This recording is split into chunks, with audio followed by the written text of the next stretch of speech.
중국의 댓글 반응을 소개하는 우소TV입니다. 최근 넷플릭스에서 방영이 시작된 드라마 지금 우리 학교는이 공개되자마자 전 세계적으로 흥행에 크게 성공하는 모습을 보여주고 있는데요. 방영이 시작된 직후 한국에서는 호불호가 심하게 나뉘는 모습들을 보이며 과연 흥행에 성공할 수 있을지에 대해서 의문을 가지는 반응들이 많았지만, 방영이 시작되고 다음 날인 지난달 29일 넷플릭스 TV쇼 붐은 글로벌 순위 1위 기록을 시작으로 지난 2일을 기준으로 하여 5일 연속 1위를 유지하고 있는 상황입니다. 첫날 25개국에서의 1위를 시작으로 1위를 기록하는 국가들이 계속해서 늘어나고 있으며, 미국의 경우에는 현재 2위를 기록 중에 있지만 만약 미국에서도 1위를 기록할 시에는 장기간 1위 기록을 유지할 수도 있을 것으로 보여지는데요.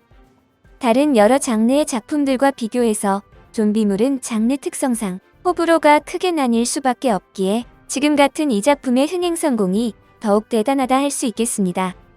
한편 배우 이유미의 경우에는 작년 데이트작인 오징어 게임 출연에 이어 이 작품에서도 이나 연역으로 출연하여 뛰어난 연기력을 선보임으로 인해 SNS 팔로워의 경우에는 700만 명을 돌파하기도 하였으며, 이는 지난해 9월 4만 명이었던 것을 기준으로 하면 무려 175배나 증가한 수치라고 합니다.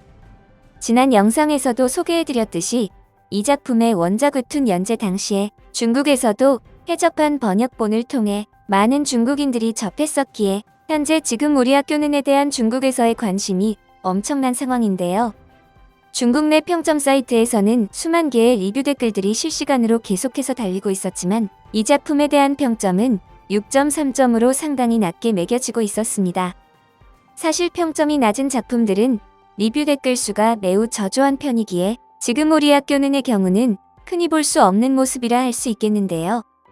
한마디로 욕은 욕대로 댓글들을 남기면서 한편으로는 엄청난 수의 중국인들이 계속해서 이 작품을 시청하고 있는 상황이라 할 수 있겠습니다. 중국은 넷플릭스 방영이 금지된 국가로서 중국인들은 현재 제대로 된 대가를 지불하지도 않고 겨우 어둠의 경로를 통해서 시청하고 있는 것이기에 이 작품에 대한 비평을 할 수 있는 자격 자체가 없는 상황에서 이에 대해 전혀 잘못을 인지하지도 못하고 그저 자신들의 기준으로만 평가질을 하고 있는 중국인들의 댓글 반응 함께 하시겠습니다. 난 이 드라마에서 기본적으로 대화 장면들은 다 건너뛰고 액션씬들 위주로만 봤지. 구리다는 느낌이 물씬 들긴 했지만 그래도 시간 때우기 용으로는 아주 괜찮았어. 킹덤 시리즈에 비견될 만한 넷플릭스 좀비 드라마로 벌써부터 시즌2가 기다려지네. 스토리가 좀 막장이긴 했지만 양궁 소녀랑 남나는 진심으로 정말 멋있더라.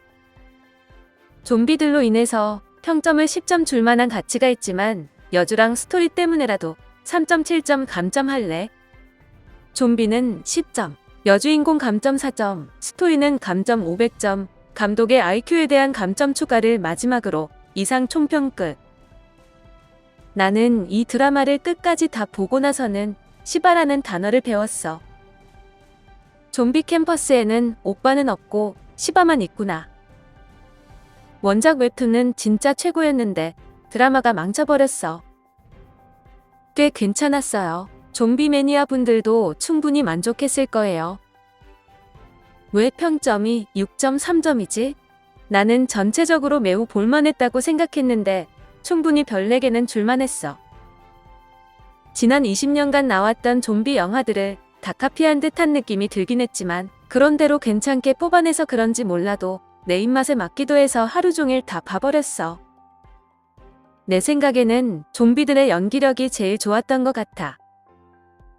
처음부터 끝까지 육체적으로 힘쓰는 장면들이 정말 많았던 거에 비해서 음식을 먹는 씬들은 거의 안 나오더라. 이게 가장 큰 오게티로 나는 중간에 주인공이 진짜 좀비는 아닐까라는 생각까지 했었어. 실제 상황이었다면 다음날의 체력이 바로 바닥났을 거야. 정말 짜릿하면서 자극적인 게 밤을 새가면서까지 다 봤어. 저혈압인 분이 계시다면 꼭 보시기를 추천드려요. 모든 회차에서 혈압을 올리는 장면들밖에 없더라고요. 사실 12부작인 이 드라마를 6부작으로 내용을 압축했었다면 훨씬 볼만했을 거야. 나는 나름 괜찮게 봤어. 동아시아의 작품들은 장르의 폭이 정말 좁다 할 수 있는데 넷플릭스와 한국의 콜라보를 통해서 앞으로는 더욱 빛을 발할 듯하네. 띄엄띄엄 몇 편을 봐봤는데 좀비물의 탈을 쓴 청춘 로맨스 드라마더라. 이렇게 허점이 많은 드라마를 보는 것도 정말 오랜만이네. 아주 좋아. 정말 재밌었어. 한국에서는 무엇이든 다 좀비가 될 수 있구나. 나오는 캐릭터들이 하나같이 다 멍청한 게 웹툰이랑은 달라도 너무 달라. 오직 남나와 수영만이 내가 이 드라마를 보게 하는 원동력이었어. 운동량이 너무나도 많음으로 인해서 다른 일반 배역들보다 좀비를 연기하는 게 훨씬 힘들 것 같아. 이 드라마는 최근 작품들 중에서 내가 제일 좋아하는 드라마야. 스토리 전개가 너무 엉망이었고 일부 배역들은 진짜 역겹기까지 하더라. 진짜 이 드라마보다 웹툰이 훨씬 낫다고 할 수 있어. 정말 기대했었는데 2회를 끝으로 더 이상은 못 보겠더라.